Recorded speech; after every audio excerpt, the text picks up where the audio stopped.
مجھے یاد ہے جب میں اسکول میں تعلیم کے دوران مجھے رابن ہوڈ اور اس کے میری مین کے بارے میں بتلایا گیا۔ میرے استاد کے خیال میں یہ ایک رومانوی ہیرو کی عجیب و غریب داستان تھی جو امیروں کو لوٹتا اور غریبوں کو دیتا، لیکن میرے امیر باپ کے خیال میں رابن ہوڈ ہیرو نہ تھا، وہ اسے فراڈ کہتا۔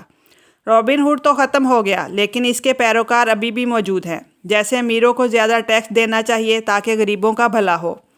شروع میں ٹیکس ضرور عمرہ پر لاگو تھا، لیکن رفتہ رفتہ ٹیکس کی تشہیر کے بعد یہ غریبوں اور متوسط طبقے سے بھی لیا جانے لگا۔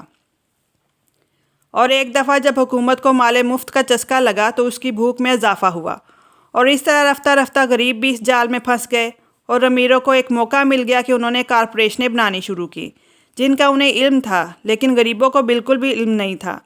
اس طرح امیروں نے اہل علم کو شکست دے ڈالی۔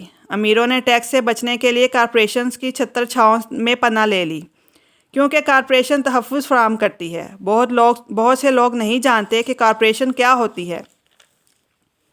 کارپوریشن کوئی ٹھوس چیز نہیں ہے، یہ ایک فائل ہوتی ہے جس میں چند قانونی دستاویزات ہوتی ہیں جو کسی اٹارنی کے دفتر میں پڑی رہتی ہیں، اور یہ کسی ریاستی سرکاری ایجنسی کے ہاں رجسٹرڈ ہوتی ہیں۔ یہ کوئی بڑی عمارت نہیں ہوتی جس کے ماتھے پر جلی حروف میں لکھا ہو کہ یہ کارپوریشن ہے۔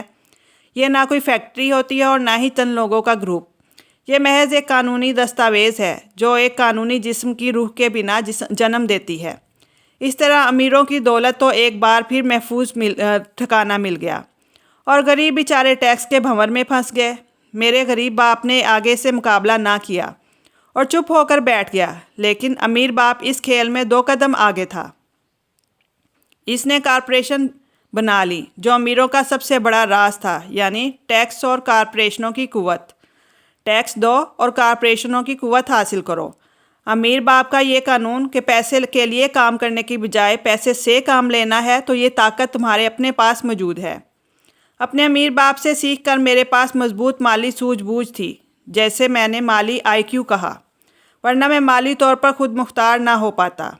اب میں لوگوں کو لیکچر دیتا ہوں اور مالی آئی کیو کے 4 حلقوں کے بارے میں بتاتا ہوں۔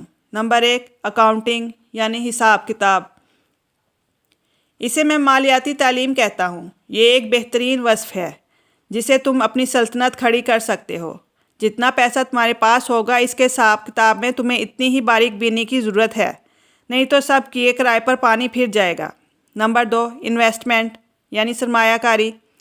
یہ پیسے سے پیسہ کمانے کا علم ہے۔ اس کے لیے حکمت عملیوں اور فارمولوں کی ضرورت ہوتی ہے۔ نمبر 3، انڈرسٹینڈنگ آف مارکیٹنگ یعنی مارکیٹ کی پوزیشن کے بارے میں سمجھ بوجھ ہونی چاہیے۔ یہ ضرورت ایجاد اور فراہمی کا علم ہے۔ اس میں مارکیٹ کی تکنیکی رجحان کو جاننے کی ضرورت پڑتی ہے۔ نمبر 4، قانون، لاء۔ ایک ملازمت پیشہ شخص چھوٹے کاروباری کے مقابلے میں ایک شخص کارپوریشن کے بلبوتے پر بہت جلد دولت کما سکتا ہے، بشرطے کہ اسے ٹیکس کے قوانین کا علم ہو۔